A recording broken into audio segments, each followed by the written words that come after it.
Hi everyone, I'm glad you enjoyed my last video on a better way to tie a hair rig bait band.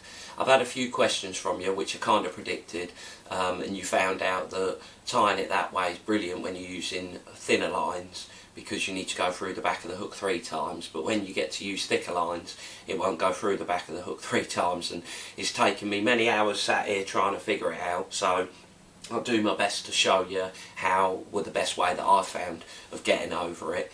It does take, if you thought the last one was quite fiddly, this one's a lot more fiddlier, but again, once you've done it 3 or 4 times, you'll soon find it very simple. So what I'm going to do is the same as what I did last time.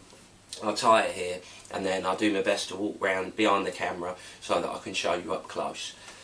So first of all, again, to get my line, I'm going to use 020, which is £6, and I'm going to use a bigger hook than normal, just so hopefully it shows up easier on the camera.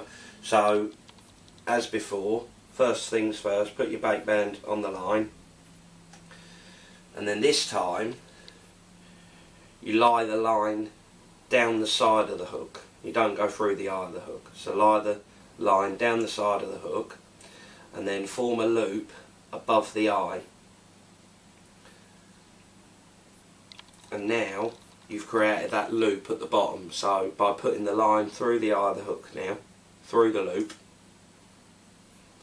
you've created your loop below the hook. So pinching it all together, you shorten that loop as to where you want your bait band, and pinch your band and your hook together where you want it. So now you're left with a loop behind the hook, and now you start your knotless knot, your whipping. Normally I start at the top and then work my way down, as probably you do, but the best way of doing this, because that loop needs to stay exactly as it is behind the hook, it can't twist and go in front of the hook. So by doing your first whipping down the middle of the hook and then sliding that up, you'll see that the loop stays behind the back of the hook. It must stay behind the back of the hook, because if it goes in front you won't be able to form the knot properly. So now start your knotless knot just by whipping down. Normally like to stop where the point starts. So now I need to go through the back of the hook, so to make sure I go through that loop again and the eye, I just push the loop so that I can see the eye, and then go through the eye, well, the loop and then the eye, and that's your knot. So now what you've ended up with is you've got your tag end but a loop behind, on top of the hook, sorry. So by pulling that tag end and making sure that the loop forms behind the hook, not in front of it, not in front of the eye, behind the eye, that traps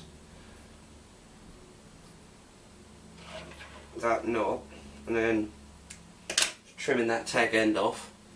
That's it, tied, easy peasy. So what I'll do is I'll walk around behind the back of the camera now and show you up close. Like I say, it will take a couple of goes to get it right, but let me show you now. So first of all, I've got my line like I did before.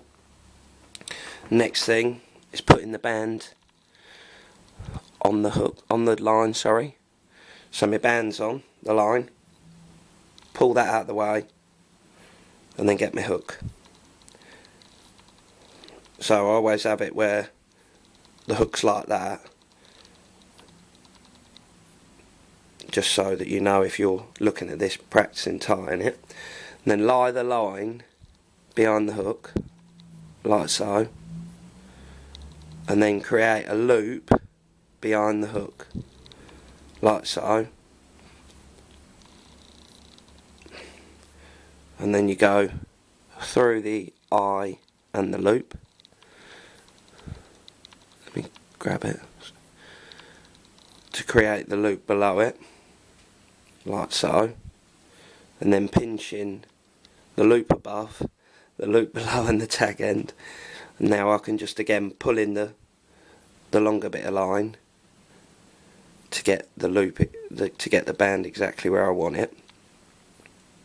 So now I grab the band and the hook, and the loop is behind the hook, behind it, not in front of it, behind it. So what I said, start your whipping down the middle of the hook and then slide it up. So now it's next to the eye, but you can see that loop is behind the eye of the hook. It's not twisted, it's behind the eye. And if it's twisted, if it's going in front of it, redo that bit because it won't tie. Trust me, I've done it a million times. So now I can start my knotless knot, whipping.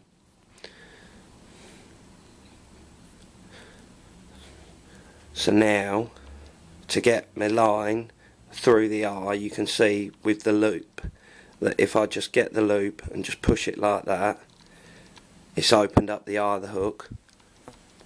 So now I can go through the loop and the eye and pull it tight. So that is my knot formed. You can see I've got a loop above it and my tag end below it.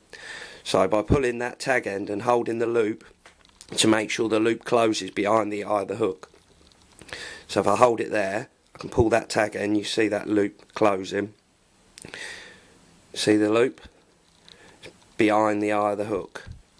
Do not want it in front of the hook.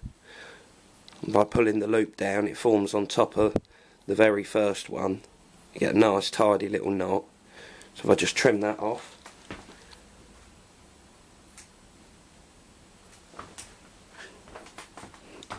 that's what you're left with. Exactly the same as last time, where you've got your loop behind the hook, and that's it, done.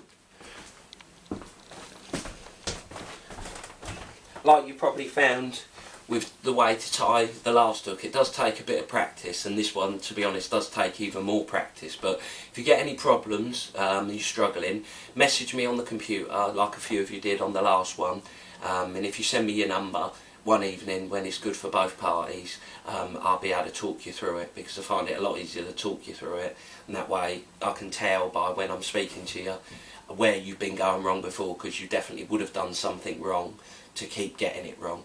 And just by talking you through it, you'll find it easy peasy. So I'm glad that last video helped. I hope this one helps as well. And carry on sending your questions. If you're anything you're struggling with, and you need some help, just let me know, and I'll do my best to do another little video for you as soon as I can. Cheers, thanks, bye.